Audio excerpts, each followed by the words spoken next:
নমস্কার ভাইয়েরা, good morning. আশা করি সবাই ভালো আছো। দেখো, কম্পিটিশন, জব পাওয়ার যে জার্নিটা, এটা না গ্রাউন্ডে না, এটা হচ্ছে নিজের মধ্যে।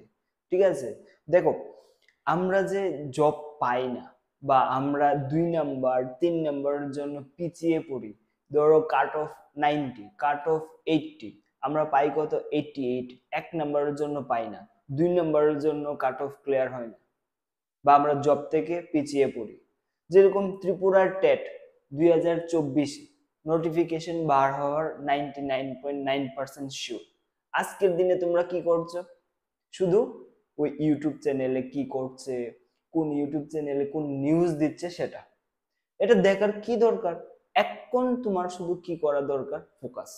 এখন কথা হচ্ছে কি, অনেক ভাই বোনেরা আছে যারা নাকি ফোকাস তো করতে চায়, পড়াশোনা তো করতে চায়, কিন্তু পড়তে পারে না। তাদের অনেক ধরনের অসুবিধা, যে বিভিন্ন রকমের মোটিভেশন পাচ্ছে না। এই জন্য আমি আজকে এসেছি, যারা পড়ার ইচ্ছা কিন্তু পড়তে পারছে না।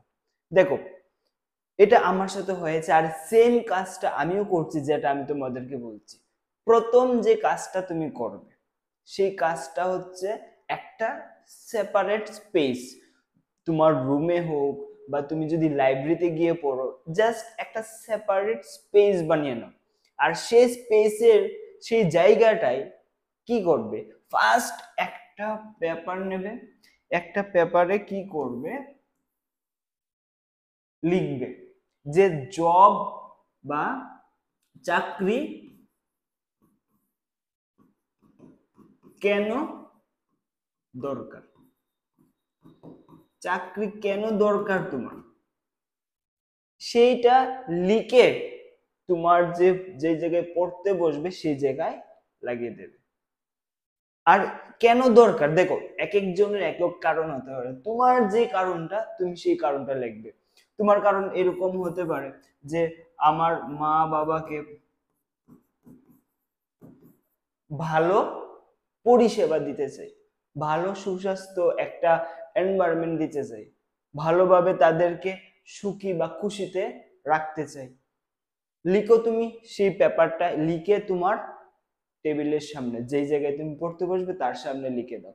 সেকেন্ড, তুমি লিখতে পারো, ধরো আমার যে বাড়ি, আমার যে ফ্যামিলি, সেটা চালানোর মতো শুধু কে আছে? শুধু আছি আমি। আমি যদি জব না পাই, কে চালাবে বাড়িটা? আমার পেতেই হবে। 3 নাম্বার লিখতে পারো যে আমার যে ছোট ভাই বা বোন আছে, তাকে পড়িয়ে ঠিক মানুষ করা, ঠিকভাবে একটা জায়গায় পৌঁছানো, যাতে তার পড়াশোনায় কোনো বাধা না আসে। তোমার যে কোনো কারণ হতে পারে। হতে পারে তোমার এরকম কারণ যে তোমার সামনের দিনে তুমি নিজেকে একটু ভালো জায়গায় দেখতে চাও, নিজের ফিউচারের কথা ভাবছো, তুমি নিজের কথাটাও লিখতে পারো, যেটা তোমার মেইন কারণ। আর প্রত্যেকটা মানুষের একটা সামনের দিনে একটা উদ্দেশ্য থাকে। তোমার যে মেইন কারণটা, তোমাকে যেটা ইন্সপায়ার করবে, সেটা বড় করে লিখে টেবিলের সামনে লিখে দাও যে এই কারণে আমার জবটা দরকার। আমি, দেখো, এই কাজটা আমি নিজে করেছি, আমি জানি কতটুকু এফেক্টিভ এই বিষয়টা। তোমাকে সারা দিন রান করাবে যে তুমি এই জিনিসটা করো। সকালে উঠেই যখন তুমি এই লাইনটা দেখবে না, তখন আর মোবাইল ধরতে ইচ্ছা করবে না। দেখো, কিছু কিছু যে গেমটা, যে মনে করো এখন যে কম্পিটিশনটা হচ্ছে, তোমার কাছে কি মনে হয় এত হাজার লাখ 10 লাখ 50,000 40,000 স্টুডেন্টের সাথে কম্পিটিশন?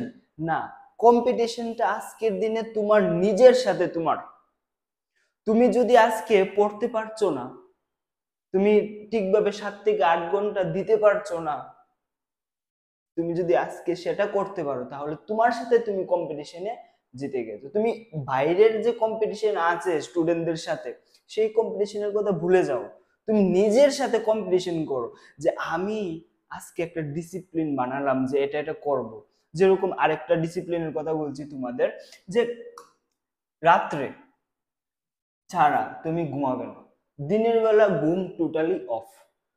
দিনের বেলা ঘুমানো তোমার স্বাস্থ্যের পক্ষে ভালো না, একটা কথা মনে রাখো। আর মিনিমাম তোমার 7 থেকে 8 ঘন্টা তোমার ঘুমাতে হবে রাত্রিবেলা, এবং তোমার 7 থেকে 8 ঘন্টা রোজ পড়তে হবে, ডেইলি পড়তে হবে, ডেইলি প্র্যাকটিস করতে হবে, প্রত্যেক দিন তোমার পড়াশোনা করে যেতে হবে। 7 থেকে 8 ঘন্টা তোমার ঘুমাতে হবে, আর সেই ঘুমটা হবে রাত্রে। দিনের বেলা 1 সেকেন্ডও ঘুমাবে না, সেই ঘুমের কোনো মানেই হয় না, সেই ঘুমের কোনো ভ্যালুই নেই তোমার বডিতে। আমাদের ডিপ স্লিপে যেতে হলে minimum 2 to 3 hour, minimum 2 to 3 hour পরে আমরা ডিপ স্লিপে যাই, যেটা আমাদের বডির জন্য উপকার। তুমি দিনের বেলা 2 থেকে 3 ঘন্টার বেশি ঘুমাতে পারবে? ঘুমাবেও না। তো এটার কোনো মানেই হয় না। রাত্রে ঘুমাও 7 থেকে 8 ঘন্টা, 9 ঘন্টা ঘুমাও, কোনো অসুবিধা নেই, ঠিক আছে। আর 7 থেকে 8 ঘন্টা রোজ পড়তে হবে। এই যে ডিসিপ্লিনগুলি, এইগুলি হচ্ছে তোমার কম্পিটিশন। এটা আমি করতে পারবো কিনা, এটা করো। যদি টেট ক্লিয়ার না হয় আমাকে বলবে, ঠিক আছে। বাইরে কত স্টুডেন্ট আছে, কি হচ্ছে, এইগুলি দেখার কোনো মানেই হয় না।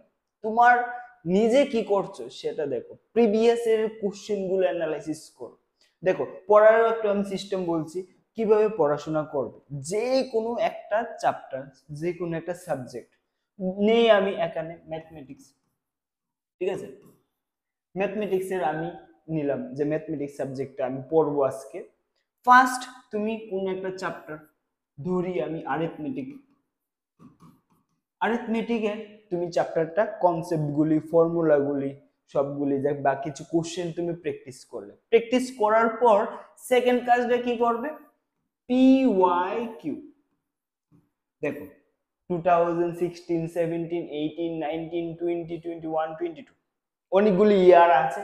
সেই কোশ্চেনগুলি অ্যারিথমেটিক থেকে যে যে কোশ্চেনগুলি এসছে, সেই কোশ্চেনগুলি তুমি প্র্যাকটিস করো। তাহলে তুমি রিয়েলি বুঝতে পারবে যে এক্সামে কিরকম কোশ্চেন আসছে, ঠিক আছে। প্রথমে কনসেপ্ট, তারপরে প্রিভিয়াস ইয়ার কোশ্চেন। এবার তোমার যদি প্রিভিয়াস ইয়ার কোশ্চেন করতে গিয়ে প্রবলেম হয়, বুক থেকে কোনো প্রবলেম হয়, দেখো আমি তোমাদের জন্য একটা কাজ করছি। ত্রিপুরা টেট, ত্রিপুরা টেটের যতগুলি প্রিভিয়াস ইয়ারের কোশ্চেন এসছে, প্রত্যেকটা কোশ্চেনের আমি আজ থেকে স্টার্ট করছি, ঠিক আছে। এখন থেকে তুমি পেয়ে যাবে, তুমি যদি ভিডিওটা পরে দেখো প্লেলিস্টে থাকবে, ঠিক আছে। প্রত্যেকটা ইয়ার, ত্রিপুরা টেটের প্রত্যেকটা ইয়ারের কোশ্চেন আমি ডিটেইলসে আলোচনা করব, প্রত্যেকটা ইয়ার, ঠিক আছে। পেপার 1, পেপার 2 যতগুলি কোশ্চেন এসছে ম্যাথমেটিক্স এবং ভেরিয়াস সাবজেক্ট, বাকি যেগুলি আমার দ্বারা সম্ভব হবে, প্রত্যেকটা সাবজেক্ট আমি ট্রাই করব এই চ্যানেলের মধ্যে তোমাদেরকে দিয়ে দেওয়া প্রিভিয়াস এর কোশ্চেন। তাহলে আচ্ছা, এবার আমরা আগের জায়গায় আসি। প্রথমে আমরা কি করব, যে কোনো চ্যাপ্টারের কনসেপ্ট, যে বেসটা আছে সেটা পড়বো, তারপর দেখবো প্রিভিয়াস এর কোশ্চেন। থার্ড কাজটা হচ্ছে তোমার মক টেস্ট, ঠিক আছে।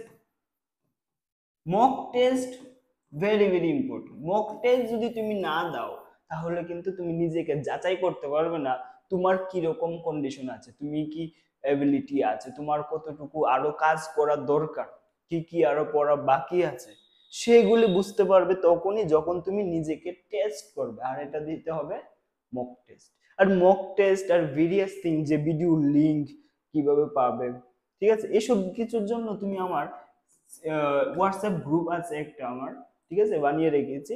সেই গ্রুপে তুমি জয়েন করতে পারো। আর গ্রুপের যে লিংক, সেই গ্রুপের, হোয়াটসঅ্যাপ গ্রুপের লিংক আমি কমেন্ট এবং ডেসক্রিপশনে দিয়ে দিয়েছি, থাকবে ডেসক্রিপশন এবং কমেন্টে, সেখানে গিয়ে তুমি জয়েন করতে পারো, ঠিক আছে। এই 2-3টা কথা মনে রাখো। ফার্স্ট কি বলেছি, ডিসিপ্লিন, যে আমার 7 থেকে 8 ঘন্টা রোজ পড়তে হবে, ডেইলি, ডেইলি, একদিনও গ্যাপ করলে হবে না। সেকেন্ড, রাত্রেবেলা আমার 7 থেকে 8 ঘন্টা মিনিমাম ঘুমাতে হবে। 3 নম্বর বলেছি, ঘুম দিনের বেলা একদম চলবে না। আর সবচেয়ে মোস্ট ইম্পর্টেন্ট কাজ যেটা বলেছি, চাকরি কেন দরকার তোমার, কি কারণ, মা বাবাকে সুখে রাখবে, নিজে খুশি হবে, বা বোনের বিয়ে, বোনের বিয়ের জন্য টাকা দরকার, বোনের বিয়ের জন্য আমার কিছু করতে হবে, সেটা করবে। লিখে নাও যে কি করবে, ছোট ভাইকে বা ছোট বোনকে পড়াশোনা করিয়ে মানুষ করবে, যেটা তোমার প্রায়োরিটি, যে আমি নিজের ফিউচারে আমি কিছু করতে চাই, সেটাও তুমি লিখে রাখতে হবে, লিখে টেবিলের সামনে আটকে দাও। ঠিক আছে, চলো আজকে এতটুকুই। আর বাকি সব ইনফরমেশন তোমরা হোয়াটসঅ্যাপ গ্রুপে পেয়ে যাবে, সেখানে তোমরা জয়েন করে নিতে পারো। চলো, জয় হিন্দ।